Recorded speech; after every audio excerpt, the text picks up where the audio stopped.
म्हातारपण सुखात घालवायचं असेल तर ह्या टिप्स नक्की लक्षात ठेवा. नंबर 1. त्वचा तरुण राहावी यासाठी अश्वगंधाचे नियमित सेवन करावे.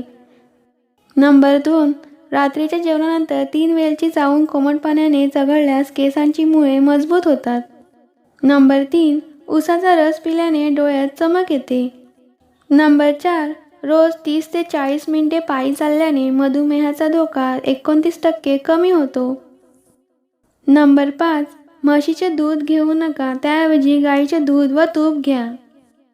नंबर 6. मैदा व साखरेपासून बनवलेले पदार्थ खाऊ नका, त्याऐवजी गुळाचा वापर करा. नंबर 7. पांढरे मीठ पूर्ण बंद करा, त्याऐवजी सेंधा मीठ किंवा काळे मीठ वापरा.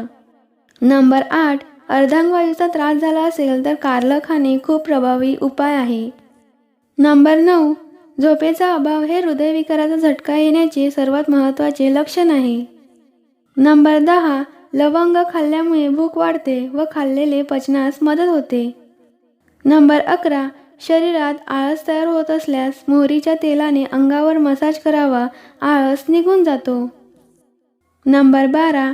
सकाळी रिकाम्या पोटी 1 ग्लास कोमट पाणी पिल्याने पोट साफ होते व दिवसभर हलके हलके वाटते. नंबर 13. जेवणानंतर गॅस होण्याची समस्या असेल तर लिंबाच्या लोणच्याचा 1 तुकडा खावा, समस्या दूर होईल.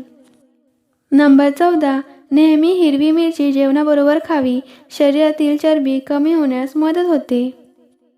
नंबर 15. नखांवर तेलाने मालिश करा, गुडघे आणि सांधे मजबूत होतात, म्हातारपण लवकर येत नाही. नंबर 16. ताजी कोरफड कांद्याच्या रसात मिसळून केसांना लावल्याने केसांची वाढ होण्यास मदत होते. नंबर 17.